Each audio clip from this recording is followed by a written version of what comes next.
పవన్ కళ్యాణ్ గారు సినిమాలు చేయవచ్చా? ముద్రగడ పద్మనాభరెడ్డి గారి స్పందన ఏంటి? ఎందుకంటే ఒకప్పుడు ఎన్టీ రామారావు గారు ఆ రకంగా ప్రజాసేవకి అంకితం అయిపోయారు, మీరు కూడా అలాగే అవ్వాలి. పవన్ కళ్యాణ్ గారు ఇక నుంచి సినిమాలు చేయరా?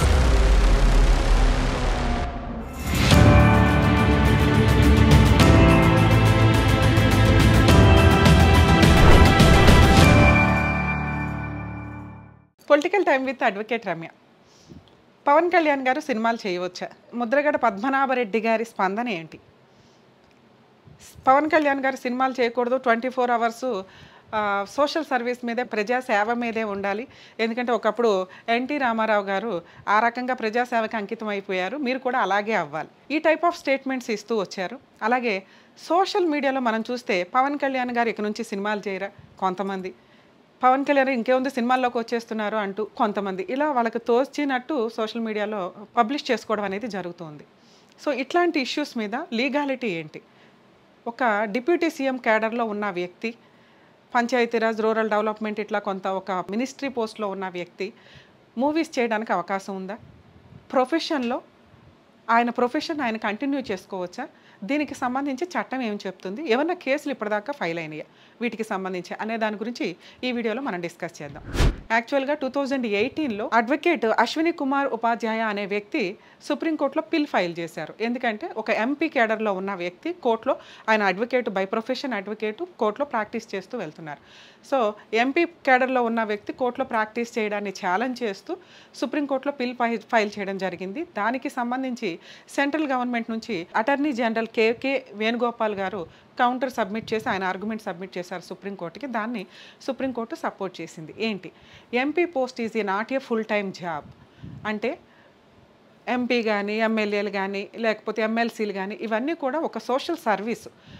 వాళ్ళ ప్రొఫెషను, వాళ్ళ వర్క్, వాళ్ళ బిజినెస్ వాళ్ళు చేసుకుంటూ సోషల్ సర్వీస్ చేయాలి, ప్రజాసేవ చేయాలి, వాళ్ళ దగ్గర ఉన్న డబ్బును కూడా కొంత ప్రజాసేవకి వాడాలి అనే ఒక ఉద్దేశంతో పొలిటికల్గా రావడం అనేది జరుగుతుంది. మనం ఒకప్పుడు పొలిటికల్ పార్టీ ఎమ్మెల్యేలని, ఎంపీలని, వీళ్ళందరినీ కొంతమందిని చూస్తే స్టిల్ ఈ రోజుకి వాళ్ళు వ్యవసాయం చేసుకుంటూ ఉంటారు. కానీ తర్వాత ఎలా అయిపోయిందంటే పొలిటికల్ పార్టీలు అనేది వేల కోట్లు, బాత్రూములు, బంగారాలు కట్టించుకునే అంత రేంజ్కి వెళ్ళిపోతున్న సందర్భాలు మనకు కనిపిస్తున్నాయి. పొలిటికల్ పార్టీస్, పొలిటికల్ అంటే అది కాదు, ప్రజాసేవ.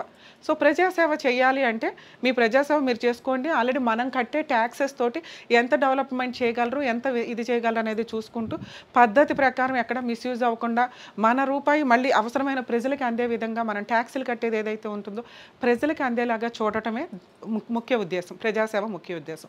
దాన్ని దృష్టిలో ఉంచుకొని సుప్రీంకోర్టు ఏం జడ్జిమెంట్ పాస్ చేశారంటే ప్రొఫెషన్ ఏదైనా ఉంటే కనుక దాన్ని కంటిన్యూ చేసుకోవచ్చని.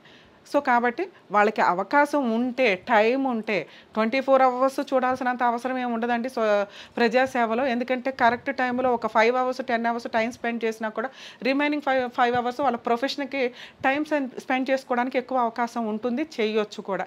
24 అవర్స్ చేసి చూసి డెవలప్ చేసే అంత ఉందా అంటే ఆ అవసరం ఉన్నప్పుడు కొన్ని డేస్, కొన్ని మంత్స్ ఖచ్చితంగా సోషల్ సర్వీస్కి అవేర్నెస్, సోషల్ సర్వీస్ పని మీద ఉంచి, వాళ్ళ వర్క్ మీద ఉంచి, మిగతాది వాళ్ళ పర్సనల్ పని చేసుకోవచ్చు. అలాగే లా అండ్ ఆర్డర్ ప్రకారం ఏం చెప్తున్నారంటే యాక్చువల్గా కొత్త బిజినెస్లు ఏమన్నా పెట్టాల్సి వస్తే వాళ్ళ పేరు మీద, అంటే మినిస్ట్రీగా ఉన్న టైంలో వాళ్ళ పేరు మీద ఎటువంటి బిజినెస్లు పెట్టుకోవడానికి లేదు, వాళ్ళ ఫ్యామిలీ మెంబర్స్ పేరు మీద బిజినెస్ రన్ చేసుకోవచ్చు. అంటే మనం ప్రీవియస్ ఎవరిని చూసుకున్నా వాళ్ళ పేరు మీద, వాళ్ళ ఫ్యామిలీ మెంబర్స్ పేరు మీద కొన్ని వేల కోట్లతోటి బిజినెస్లు రన్ అవుతున్నాయి. మరి పవన్ కళ్యాణ్ గారి వర్క్ ఏంటి, ప్రొఫెషన్ ఏంటి? ఆయన ప్రొఫెషన్ షూటింగ్, మూవీస్ చేయటం.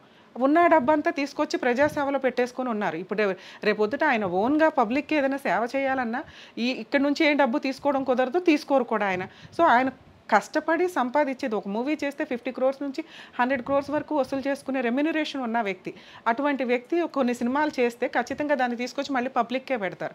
చెయ్యాలా వద్దా అనేది ఆయన పర్సనల్ విషయం.